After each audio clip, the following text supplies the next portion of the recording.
The College Football Every Game on the Board podcast with our three-hole hitter, BTB, Beating the Bookie, beatingthebookie.com. Rob, happy to have you part of it, man. Welcome on in. How you feeling? I'm feeling good. I'm happy to finally, come onto a show with you. We've known each other for 20 years or so. So, we grew up in the same area. So we've played basketball together before, long before we were handicappers. So happy to finally be coming onto a show with you. Sure. It's a small world. I'll remember when I first saw you on Twitter, I was working down in Costa Rica. I'm like, no way, guys, you aren't going to believe this. I know this guy like in real life. And it was just like one of those small world moments. And I'll remember being in Costa Rica at an event. Johnny Manziel was there. It was a whole big thing.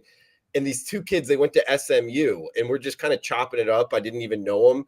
And they're like, who do you think's the best handicapper out there? And I'm like, I kind of shove it off. Like, I don't give a name.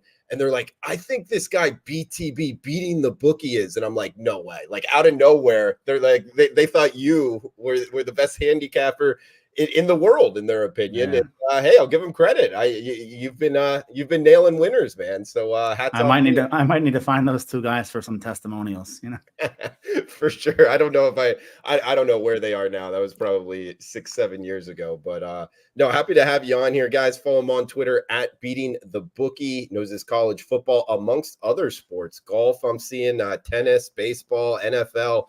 And if you're new to the Every Game on the Board podcast, we just go down in rotation order. If you go to the odds screen, you can see those little numbers next to the team name. We are going down in rotation order. This is part number 3, 171, 172, Arizona State versus Cal. And we're going to hit 11, 12 games here down to 191, 192, Georgia and Auburn. So that slate of games we're going to be breaking down right now. For the listeners, smash that like button and feel free to comment below. Any questions, we'll get them out here. But BTB, the first game up, we get Arizona State and Cal in the Conference of Champions. Cal minus 12.5 point home favorites, 47 being the total. You like anything here in Berkeley? Initially, I mean, if we were talking before this past weekend, I would like Cal. Mm-hmm. But I think Arizona State showed something last week. Against USC, they kind of got some confidence and they almost went up and down the field on USC. I mean, which is not really saying a lot because Cal could have a better defense than USC. I mean, if we're being honest. Yeah. And Cal, their defense has been playing lights out. Like, they only let up 14 points to your Auburn at home, but they just got lit up by Washington, which, to their credit, every school has. So I don't really know how much weight we can hold in that. But I think Arizona State, they found their offense, and Arizona State, they're not going to a bowl game this year. I don't think they would even qualify for one if they weren't on, postseason ban to begin with. So I think we could see like a little kind of like a shootout here, not really a shootout, but like a 28 to 31, something like that. So I would lean the over. If I had to take the points, I would probably take ASU, just because. I think they get some momentum. I'm big on momentum, right? Like they're riding some momentum into this game, and they're probably looking at that USC game and saying, "Hey, we can play with guys." We stayed with USC, right? And on the other hand, Cal is probably coming into this game like we just got destroyed by Washington, so their confidence might be lacking a little bit. So if I had to play a side, I'd probably lean with with ASU, and I would lean the over as well. All right, a little plus the points with the Sun Devils, maybe a couple more points than the market telling us. We get 173, 174 up next as the first 3 games all in the Pac-12. This is 6:30 Eastern, 3:30 Pacific. Oregon at Stanford. A few years ago, this might have been the biggest game on the slate, but Stanford's fallen off. Minus 27, that's the Ducks as the road favorite, 61 being the total. I can remember from years ago when this was like almost – the Pac-12 North championship game almost. And when it was played in Stanford, Cal would always struggle because they would let the grass grow so long on the farm to slow down Oregon, and Stanford ran that pounding offense. I always remember that when this game is in Stanford. Not sure if it applies here. I mean, a 4-touchdown favorite. Any thoughts with the Ducks and the Cardinal here, BTB? Listen, this Stanford team is one of the worst in the Power 5. I mean, it's probably the worst team in the Power 5. I mean, they lost at home to Sacramento State. They are just bad. They did stay with Arizona last week, but ultimately a bad Arizona team did beat them. So I know Oregon's coming off of a high. I think Oregon's focused though. They've had seasons past where they would let up in some of these games against inferior opponents and they would lose. But I think, their rivalry with Stanford, I think helps right here. Like Stanford ruined plenty of Oregon seasons, right? By beating them when they weren't supposed to and stuff. So I think Oregon stays focused in this. And this is pretty much for me, it's like a name your score for Oregon, right? That we could see them score easily 59 points, 63 points if they wanted to. And Bo Nix, former Auburn quarterback. I think he's one of the best quarterbacks in the country right now. I played him to win the Heisman before the year began. I took Oregon 40-1 to win a national championship before the season began. So I'm very high on this Oregon team and Bo Nix. And I think that they're really focused. So I like them to come in here and just blow the doors off Stanford and with the cover and, points and their team total. So I definitely play both right here. Okay. Yeah, I like it. They're averaging 54. They're averaging 54 per game. They're giving up, they're 17th in the country per game on defense for points allowed. Stanford's 114th in D and 97th in offense. So you put those two together and they're just an atrocious team. David Shaw, if David Shaw was still there, you'd think maybe he could come out, bring a little bit of that magic that he used to have in some games.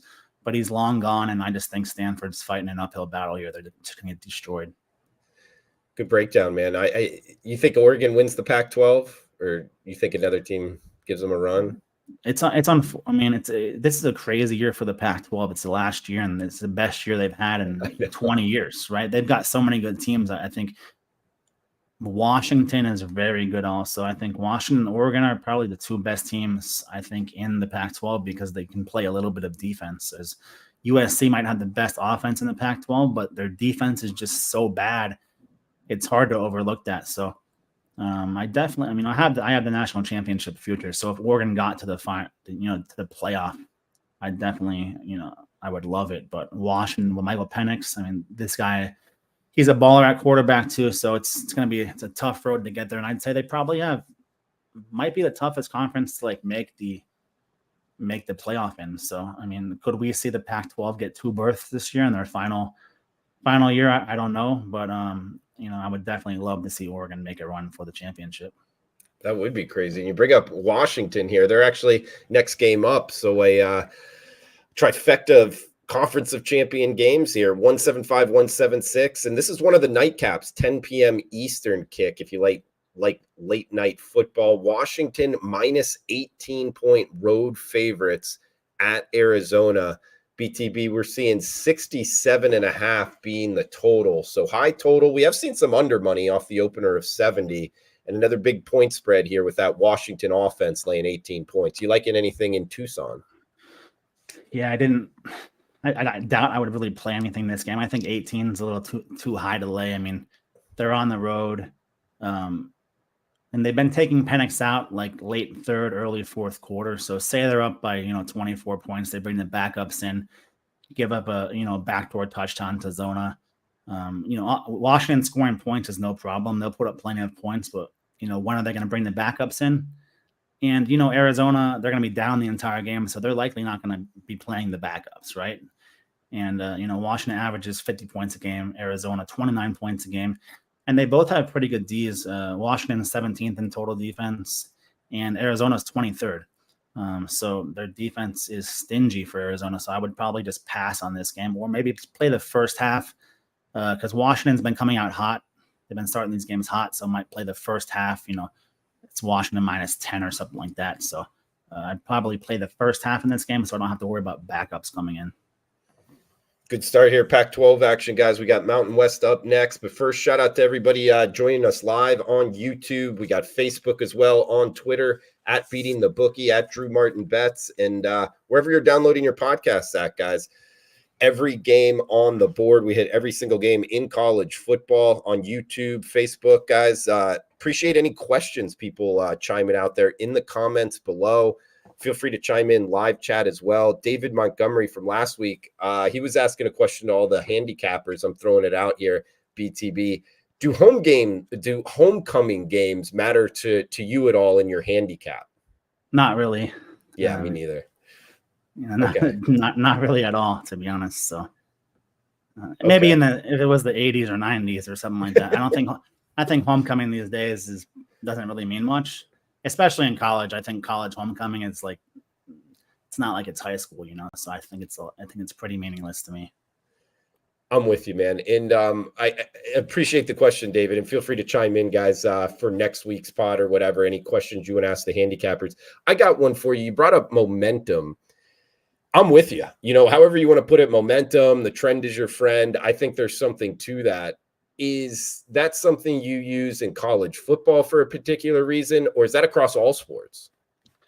Yeah, I think, teams coming off of like Arizona State, for example. I mean, they were, not very good to start the season. And they surprised USC last week, right? They lost by 14 as a 34-point dog, and they had been struggling offensively up into that game. And they brought in Drew Pine at backup at quarterback, and they found something with momentum, and they were close to, they could have pulled an upset, right? They were in striking distance of USC the entire game.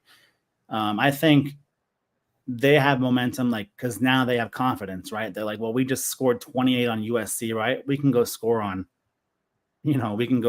Cal, right? Like Cal's not USC, right? So they probably have confidence thinking they can stop people. Whereas Cal, they just gave up, 50, 59 to Washington. They're probably, well, we thought our defense was good before. We held Auburn to 14, but we just got our doors blown off by Washington. So now they might be doubting themselves a little bit, coming off a little bit of a low. So I like to bet teams coming off of a high, teams who don't have nobody's expecting much from Arizona State, right?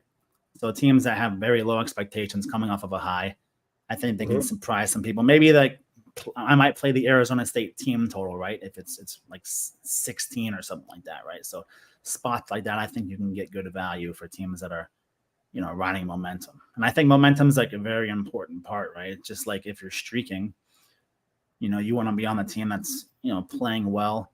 That's playing well. That's not, you don't want to be on the team that's just like down in the dumps, right? And they're doubting themselves and stuff like that. So I think, confidence in themselves and being able to, know that you've been playing well coming in, I think that plays a very important factor. That's well said. I mean, to piggyback off of what you were just talking about, two of the guys that I really learned when I first started doing this as my straight job, a guy named Andrew Lang and Aaron Renning, they would always tell me, and I use this now, the best profile to make money in sports betting is when bad teams become decent. And because it stays under the radar longer, when like really good teams are like winning all of their games, everybody knows about it. When the really bad teams that nobody pays attention to just become pretty good, you can make a lot of money like that. Nobody really realizes. It kind of stays under the radar longer. And I think, you mentioned that kind of the Arizona State might fit that profile. Yeah, I was talking about this with my friend who works with me. I was talking about the Duke Notre Dame game, right? And how Duke was plus 5.5 points. I'm saying, Duke's been very good this year, right? They've been very good, right? And they're very underrated. And that 5.5 point line is kind of like people are just thinking that's Duke, like they're judging Duke based upon their past, and Duke's kind of flying under the radar, right? Like I wouldn't be shocked one bit if Duke beat Notre Dame. So Duke's flying under the radar based upon their past, right? Like people have their their thoughts about Duke football, right? It's not a football school; it's a basketball school. That's what everyone will think about Duke, right? And so I think Duke comes in flying under the radar, playing great football, and I think you can get a little bit of value, on a team like Duke where they're traditionally, not very good. Yeah, good stuff from BTB, Beating the Bookie. Thanks for the comments, guys. Any questions, fire away. We'll get them out here to the handicappers. 10:30 Eastern. I believe this is the last game on the card, so likely a lot of bets for this BTB. We get Nevada and Fresno State, 49.5 or 50 being the total, with Fresno State laying 24.5 in the Valley. You liking anything late night Saturday? Yeah, I'd probably just pass on this game. Fresno's been having a very good season, and Nevada's complete opposite. Right, this is probably Nevada's worst team in a while. I mean, the years of Romeo Dobbs and Carson Strong are long gone. right? This team is very bad. They have a very bad offense, but that is a lot of points to lay, on Fresno. So if I was to look at something right here, I might look at the Fresno team total or something like that. But yeah, I wouldn't. Outside of that, I really wouldn't play much. Interesting handicap up next. South Florida and Navy. It seems like a lot of people liking the South Florida Bulls team. And Navy laying 3.5 at home, 54.5 being the total. Always a tricky handicap. You get a Florida team heading up to the Northeast, defending the option. That always makes me kind of pump the brakes. But at the same time, South Florida does have some talent, it seems, this year, beating the bookie. You liking anything here?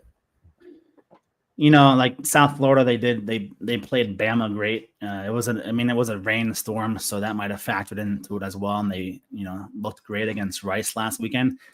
And, I think last weekend was the time to buy, like, USF is to buy them low against Rice, right? Like, you're getting them as a home dog against Rice. I think that's the time to buy them low. And now I think this weekend is like, maybe people see that and they might be jumping onto the USF bandwagon this weekend. But since they're heading up to Navy, like you said, that's a tough place to play, and defending that triple option is always tough.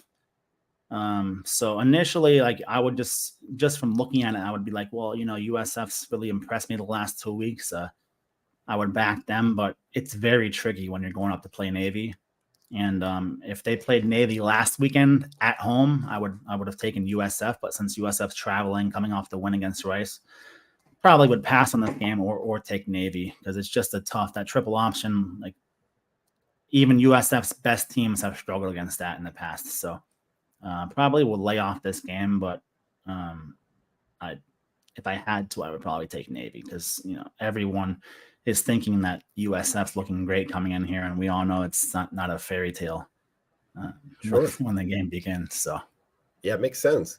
And actually, we get 3 in a row at 3:30 Eastern here, with the next one heading to the Big Ten, Illinois and Purdue.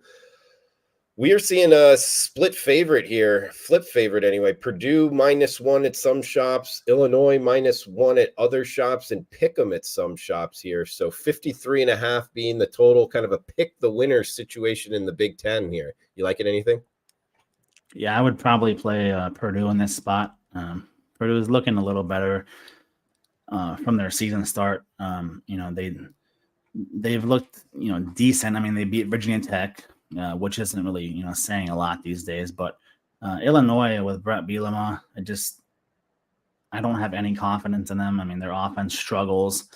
Their defense struggles. They're 98th in offense. I mean, Purdue is 90th in offense, scoring offense in the country, but it's not much better. And Purdue does have the 111th defense, and Illinois is 89th. But if I had to take a side here, I would probably take Illinois. But Purdue, because I wouldn't trust Illinois on the road. But this is not a game where I'm just like, loving to just jump in and pick. I'd probably pass on this game. But if I had to, I'd take Purdue.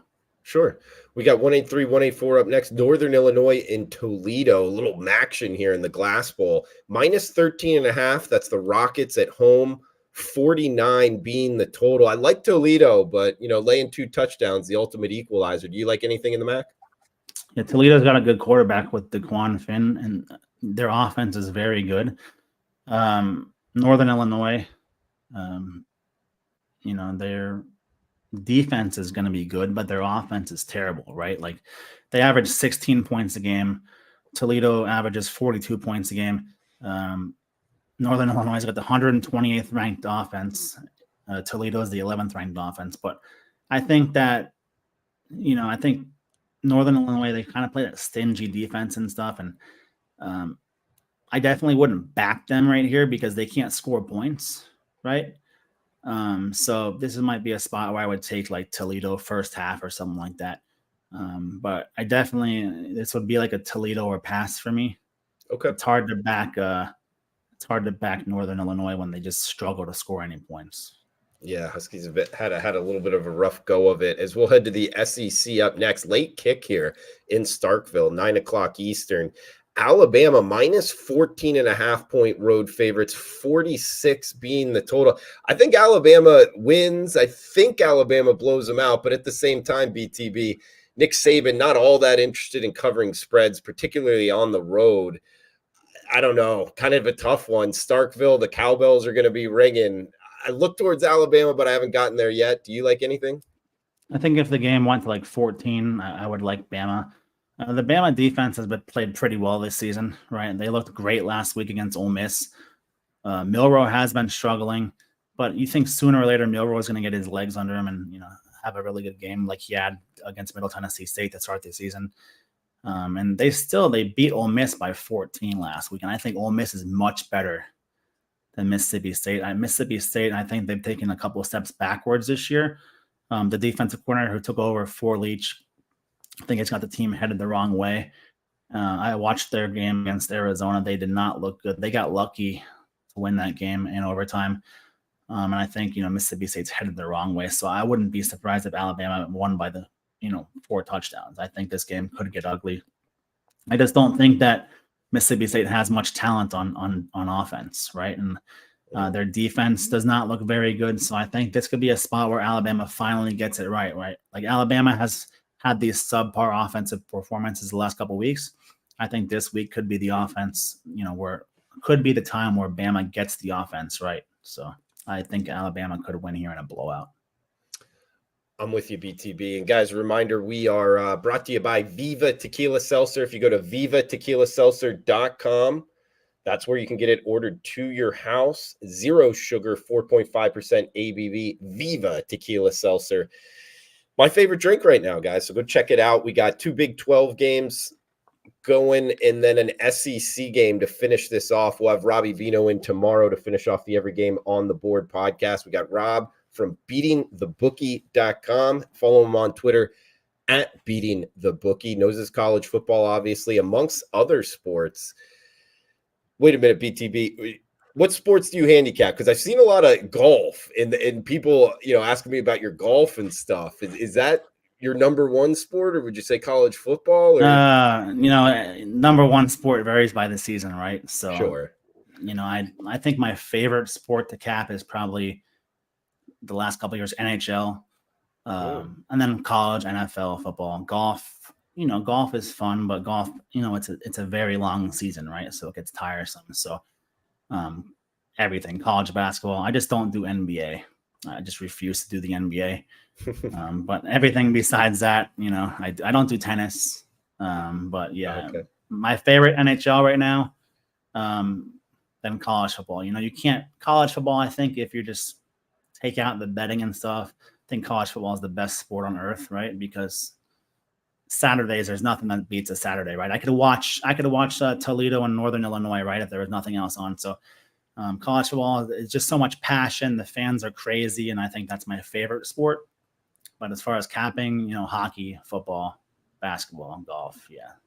Okay, I like it, and yeah, I'm with you. The passion, if you will, always a good one in college football, and the production of a Saturday. It's all day long. You gotta. Yeah. With so many games, that's what I love about it. Are you a Miami Hurricane fan, or just kind of fan of everybody? Yeah, I grew up a Hurricanes fan, so okay. I always have a soft spot for them. I play golf with a couple of the guys on the team now. I always have a soft spot for the Canes. I went to FSU, I played sports for FSU, so I like the Seminoles too. I don't really have that like hatred of like that Florida State Miami hatred, right? I'm not a big Gators fan. I will admit that. But yeah, on Saturday, you'll catch me cheering for whoever I bet on, really. So I try not to bet the Canes much because, you hate to bet on your own team. But Saturdays, I pretty much cheer for whoever I bet on. The last few years, I've been a big Bama fan, right? I have a lot of Bama shirts and hats and stuff because they've won me so much money under Saban. So whoever I bet on, really, that's who I support the most. Okay. No loyalty at all. Yeah, just who you're betting on that day, right? We got all right, Iowa State and Oklahoma. Sooners -20 at home, 48.5 being the total in Norman. You like anything in the Big 12? Iowa State's one of the worst teams you're going to see this entire season. Their offense is just terrible. They just lost to Ohio last week. I mean, they can't score any points, right? Matt Campbell, I've said it for years, this guy is the most overrated coach in the country, right? And this guy, I think Matt Campbell is the biggest moron in the country probably because he could have had any job he wanted a couple years ago. he turned them all down, stay at Iowa State, and look at him now, right? Like, who's going to be offering the guy a job now, right? They can't score anything. Like, look at Brock Purdy, right? Brock Purdy got worse by the year at Iowa State, struggled his senior year, goes to the 49ers in the NFL, and he plays better in the NFL than he did his senior year at Iowa State. So that's all about coaching to me. And I just think Iowa State, they're very poorly coached. So I would lean Oklahoma on this spot because Oklahoma, they've got a top 5 offense. They've got a top 5 defense this year. They haven't really played they haven't played a good team so far, but still they've been scoring a lot of points and they've been, not allowing very many points. So Iowa State, they just can't score points, right? And I think that Oklahoma, no matter what, Oklahoma's going to score points. So I would lay the 20 with Oklahoma. In between these two Big 12 conference games, BTB, but have you done anything with your capping with the new Big 12 teams coming in? Are you looking to bet on them, fade them, or not really anything? What are your overall thoughts there? Nothing really yet. I mean, okay. I don't think, just because you're in a certain conference, I don't think that, you can fade somebody coming in just because they're coming from some conference, right? I think there's a lot of good teams out there, like regardless of what conference they're in. So, I think when the Pac-12, for example, when they join the Big Ten, I think, they could easily win that conference too, right? So I think, the NIL, I think NIL has made a lot of these teams like have a lot of good players, right? Like, so I think it's like the talent on every team across the country has been opened up and made it more even throughout the country since they brought NIL in. So the conferences, that doesn't really, especially, if it was if someone was going from the, Conference of America to like the SEC, all right, like it's different, right? But not going to like the Big 12, right? So, it makes sense. Doesn't really well, I mean, they're going to the SEC, so I mean, just I guess interesting. Oklahoma, I guess next year heading to the SEC, and Texas, that might be. I mean, I think Oklahoma. I don't know. It's like a weird crossover, right? It's just like we've seen them get just destroyed by SEC teams in bowl games. So what's going to happen when they play them, all season? I don't know. It's a tough one that's one of those things where you just have to get thrown in and you just get thrown in the water and you see how you do. So probably take a few weeks to get used to that. And speaking of making the switch, we get Houston here. Of course, their first year in the Big 12 at Texas Tech. Texas Tech, tough loss last week. -8.5 here in Lubbock. Low 50s being the total, seeing 51 here. So we get Houston at Texas Tech. Yeah, and Houston jumping into the Big 12. I mean, that's a lot easier than like when Oklahoma jumps into the SEC, right? So Houston, just Dana Holgorsen, he continues to be like a thorn in my side the last few years. I feel like when Dana Holgorsen has these like great expectations to have good teams, he always falters. And Houston just, they have a poor year. And when he has no expectations, he does well. So Texas Tech, we thought they would be a lot better, this year. They started out this season, though. They went up to Wyoming, and they lost to Wyoming.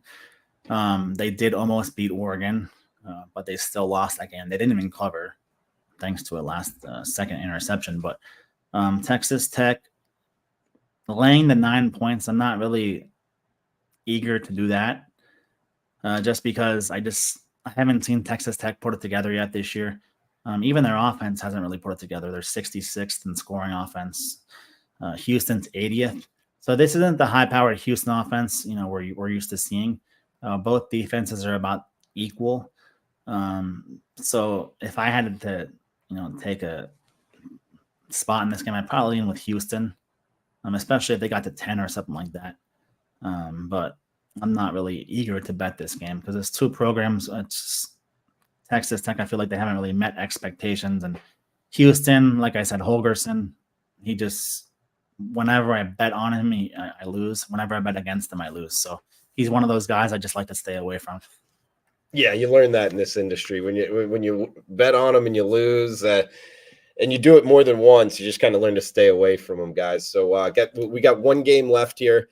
Talking with Rob from Beating the Bookie at Beating the Bookie on Twitter. Brought to you by Viva Tequila Seltzer, vivatequilaseltzer.com. We'll get a best bet as well. BTB, we got last game for the section. We'll bring in Robbie Vino tomorrow to finish off the week 5 slate here in college football. The first 2 parts, you can find them on YouTube, guys, or on Twitter here. Every game on the board is what you can search. 191, 192 to end it. Georgia and Auburn, Deep South's oldest rivalry. Bulldogs laying 14.5 on the highway. 45.5 being the total, taking the 2.5 hour trip down I-85. Battle of brothers here, old rivalry. 3:30 Eastern, CBS SEC game of the week. You liking anything in Jordan Hare here, BTB? I know who you probably like. I don't know. I'm like you with Miami. I'm not betting Auburn very much, my man. Yeah, it's tough to bet Auburn because their offense, we just haven't really seen anything from their offense, right? Like they couldn't score against Texas A&M, and like I said, we saw the Hurricanes go up and down the field on Texas A&M. So like, where is their offensive skill level? I think it might take a couple years for Freeze to get his players in there and start really rolling offensively. And Georgia, they've just been rolling right along, right? They did give up, I think, 28 points last week, but I think Georgia was just going through the motions, right? Probably looking ahead to this Auburn game. Georgia, I think they returned more production this year than they did last year, and I think their defense, when they want to play well, I think they really can. We saw them against South Carolina go down 2 touchdowns, and they came back in the second half and just put their foot down and just destroyed Spencer Rattler in the second half to beat South Carolina. So I think Georgia can play good when they want, and I think this is a prime spot for Georgia, right? If it was 14, I would definitely take Georgia, but 14.5, that's kind of tough. I don't think both teams have pretty good defenses, right? Like Auburn's 23rd in scoring defense, Georgia's 10th. So we might not see a lot of points, but I think that Georgia would cover like 14, right? So if I had to play anything this game, I'd probably take Georgia minus 14, but at 14.5, I'm not really loving that extra half of a point, so I might pass. But also these rivalry games, it's like you can never really expect. Like, what do you like? You never know what to expect, right? So they're always tough. So I would probably play Georgia in this game or nothing. Yeah, I don't disagree with you sidewise. I mean, even more so, guys, seeing 46s out there. I like the under. I don't see a lot of scoring either. You mentioned that, and I don't think Auburn's going to score much. I think this thing might end like 27-7, something like that. Yeah. And we see Georgia's been like, I see like a Georgia every game this season. They start very slow offensively, right? They just get the second half, they get rolling. So Georgia's points per game are kind of skewed because they put up a lot of points in the third, like the fourth quarter, to kind of skew the scores, right? But Georgia's been starting the first half very slow. So this might be something where, like against South Carolina, I played the Georgia South Carolina first half. I think it was under 29. It wasn't even close. It was just way under. So this might be where I look at the first half under, right? Something like that, because Georgia's been coming out slow and rolling in the second half. So if I had to play something here, maybe the first half under. Okay. But I'm not really, like I said, this game is always a tough game because it's a rivalry game. It just means more, right? Like SEC, it means more, right? So, I think plus Kirby's smart. He's not coming out like guns blazing and stuff. He's trying to pound the rock, run it down your throat, establish that offensive line. And Auburn's got a good defensive line, so I think we might see like a stalemate in the first half. So I'll probably lean the under in the first half here. Yeah, good point. Bringing up Kirby Smart, like some of these guys that win national championship, they're not always interested in covering point spreads, on the road. They're looking for wins. There's no real need to like keep the boosters happy. They're already happy, and I think both teams keep the ball on the ground, and it's kind of a quicker game, like the clock's going to be running a bunch. So kind of like Kirby Smart. He's been here. They're 0-4 against the spread. He could care less, right? They've won 21 games in a row. Exactly. He could care less about the spread where, he's just going to come out and just pound the rock, right? Where you see like Oregon, like, Hugh Freeze didn't talk any trash about Georgia this week, didn't say anything. But you see, like last week is the opposite, right? Where Colorado talks trash. Oregon wants to come out firing last week, right? Throwing it down the field. I think it's the exact opposite this week, right? So Georgia, I think Georgia comes out and just tries to establish the run. And it's going to be Carson Beck starting, on the road in Auburn. It's going to be a tough atmosphere for them. We've seen the best teams go into Auburn, and when Auburn's been down, right? We've seen Bama go into there when Auburn's been down with Bo Nix or Finley at quarterback, TJ Finley, and we've seen them struggle. So it's a tough environment to play in. So yeah, definitely. I think he'll want to take the ball out of Carson Beck's hands, right, and just establish the run first. And if you can't get the run going, then you try to go to the pass. But these boys, they got some big offensive line, big defensive line, just going up against each other. So I definitely like the Auburn D line better than the South Carolina D line. So I would think it's going to be a slow first half, right? And they're just going to be just pounding the ball right at each other. So I take the under for the first half. Good breakdowns, BTV. That does it for the segment, guys. Like to ask all the handicappers if you got a most confident play that we talked about or a best bet for the segment, anything like that. I know the listeners would like to hear about it. And any final thoughts here? I know people can find you on Twitter at Beatin The Bookie, beatingthebookie.com. Anything else you want to throw out before we shut it down? I would say probably my most confident bet is Oregon team total, whatever it is, right? I'd play it at 50. So, okay. Or the Oregon, minus 27. I think it's like a name your score against Stanford. So they want to pay back. They hate Stanford, right? Oregon hates Stanford. They've had so many seasons ruined by Stanford. They've just been waiting for Stanford to just be down, right? And this is the perfect time. Stanford's down and Oregon can just kick them off the cliff, right? So I think this is where Oregon gets their payback for all those times, Stanford upset them. So I would definitely take Oregon. Okay, so we're going Oregon minus the points. I think it's 27 or team total over. What's the total? The total for the game. Let me pull it up here. We got Oregon, Stanford minus 27. That's the Ducks, and 61 is the total. 60.5 is actually low water mark. Yeah, so their team total will be like 45, something like that. I don't see Stanford scoring, so. I would take the team total over like 45. It might be 45.5, 44.5, something like that. Okay. 44.5, probably 44.5. I would take the over. But if their team total is like 48.5, I would take the minus 27. So. Okay. I guess we can put that out, I guess, when the team totals come out, guys. But yeah, huge shout out to you, Rob, at Beatin The Bookie on Twitter. Anything else, man? Thanks for having me on. I look forward to doing a few of these in the future. The first time you're coming on, it's always like you don't know what to expect, but it's easy to talk to you since I've known you for so long. But yeah, it was a fun time, and I'm looking forward to doing more of these in the future. Absolutely, Rob. Guys, give him a follow on Twitter at Beatin The Bookie. Check him out, beatingthebookie.com. Feel free to comment below where you agree, where you disagree. All is welcome here. And guys, we'll be back tomorrow with Robbie Vino finishing off the Week 5 card. Every game on the board, wherever you're downloading your podcasts at. Facebook, YouTube, every game on the board, and Twitter here at Beatin The Bookie, at Drew Martin Bets. So that does it for today's games. And again, we'll be back tomorrow. Thanks for tuning in. Smash that like button, comment below.